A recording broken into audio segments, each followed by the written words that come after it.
Hello mga kako-accountants! Pag-uusapan natin ngayon ang iba't ibang classification of costs.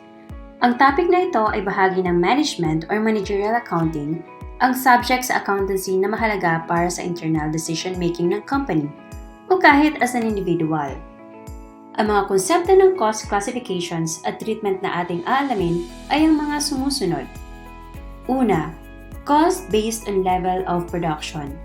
Dito natin i-discuss kung papaano ang behavior ng cost kapag walang production o meron man. Pangalawa, cost based on purpose. This pertains to whether cost is a product or pure type of costs. At pangatlo na pag-uusapan natin sa susunod na episode ay ang mga other types of costs and classifications na dapat familiar ka sa management accounting. So, simulan na natin. Sa cost based on level of production, ang kailangan natin maintindihan ay una, papaano nagbabago ang cost per unit. Pangalawa, papaano nagbabago ang total cost as the level of production changes. Ang variable cost, fixed cost, at mixed cost ang tatlong types of cost under sa classification na ito. Let's start first with variable cost. Ang total variable cost ay nai-incur o nangyayari kapag merong production. Kung walang production, ay wala ring cost na mai-incur. Moreover, kapag ang production ay tumaas o bumaba, ay ito din ay tataas o bababa.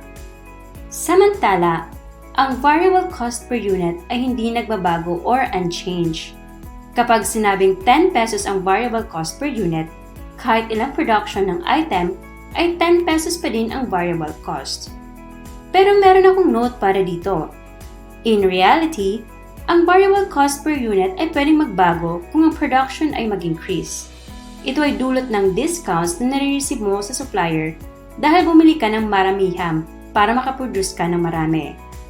Pero, hindi ito mahalaga ngayon sa discussion natin kasi tayo nagdi-discuss pa lang ngayon ng basic concepts. Magbigay tayo ng halimbawa ng variable cost. Si Professor A na mahilig mag-bake ng cake ay bumibili ng harina or all-purpose flour sa Shopee. Ang halaga ng per kilong flour ay 70 pesos. Ang 70 pesos ay isang variable cost per unit. Hindi ito nagbabago kasi yun ang price niya sa pagbili ng harina. Kung bumili siya for 5 kilos of flour, ang total variable cost ay 70 pesos variable cost per unit multiplied by 5 kilos is equal to 350 pesos total variable cost for the ingredient of flour itself. Ito ang theoretical. Sa totoong buhay, meron tayong tinatawag na discount from wholesale purchase of item. Kung bumili si Professor A ng 100 kilos of flour at sinabihan siya na wholesale price ang ibibigay, ibig sabihin nun, mas mababang variable cost per unit ang resulta nun. Let's move on with fixed costs. Ang fixed cost ay hindi nagbabago over a certain relevant range of production. Pero ang cost per unit ay bumababa as production increases. Bago tayo mag-example, ay intindihin natin ang tinatawag na relevant range. Ito ay ang level ng activity or volume na kung saan ang activity ay expected na mangyayari. It is a range of production in which the cost is fixed. Halimbawa, si Mark ay nag-rent ng factory ng sapatos sa Marikina sa halagang 15,000 buwan-buwan. Ang capacity ng factory ay 500 na sapatos.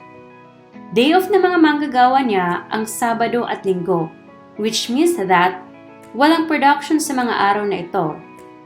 May production man or wala, ay fix ang babayaran niyang renta buwan-buwan. In terms of per unit cost, sabihin natin sa buwan ng Mayo ay 300 sapatos ang nagawa. Samantala, 400 sa Hunyo. Kung fixed na 15,000 ang renta, dividing it by the number of shoes na na-produce, ay pansin natin ang pagbaba ng unit cost per sapatos from 50 pesos to 37.5 pesos. Dumating ang araw at naging mabenta ang mga sapatos niya at hindi na kaya gawin sa factory niya. So naisipan niyang magrenta sa katabing factory. na naghahalaga ng 10,000 ng renta. Ang 500 shoes capacity ay ang relevant range. Beyond dito ay gagastos na siya ng additional cost. Pansin nyo na ang fixed cost ay nagiba. From 15,000 naging 25,000 buwan-buwan. Hindi ba mukhang variable na ito? Tama! Ayon nga sa nabanggit ko kanina, ang total fixed cost ay fixed within a relevant range, which means to say, fixed cost is fixed in a short period of time. Over a longer enough time period, ang fixed cost, or should I say all cost, will behave like variable cost. Mixed cost. Ito ang classification of cost na mayroong fixed and variable components. At between variable, fixed, and mixed cost, ang mixed cost ang prevalent or mas maraming ma-associate mo in real life. The dalawang type of mixed cost, semi-variable at semi-fixed cost. Ang semi-variable mixed cost ay mayroong fixed amount na kailangan bayaran kahit walang activity. At on top of the fixed amount ay mayroong additional amount which varies with an activity. Magandang halimbawa ay ang sweldo ng salespersons. Si Minchie ay isang medical representative or medrep ng isang pharmaceutical company. Bilang medrep, nag-iikot siya sa iba't ibang hospital at doctors para makabenta ng medisina o gamot. Fix ang sahod niya sa halagang 40,000 buwan-buwan, makabenta o hindi man. On top of that, nakaka-receive siya ng commission sa kada benta niya ng gamot. On the other hand, ang semi-fixed cost ay fixed over a given smaller range of activity. Above that level, ang cost ay biglang mag-jump, then magiging fixed again for a while, at kung lumagpas na naman ay mag-jump ulit.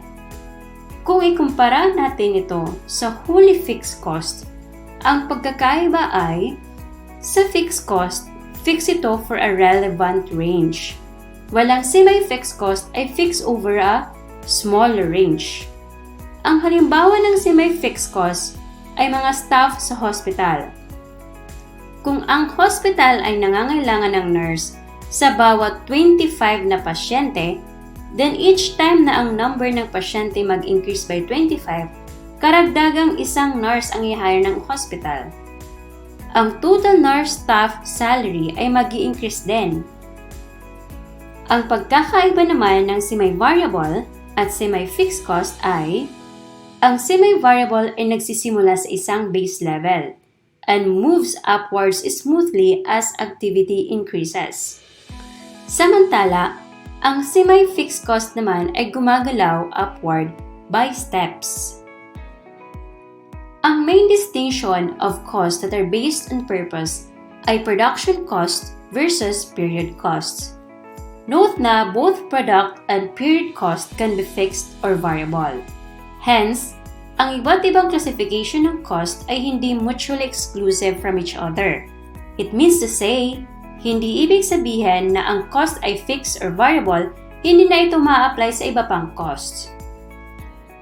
Ang product or what we call as inventoriable costs ay yung mga cost na directly attributable sa production process.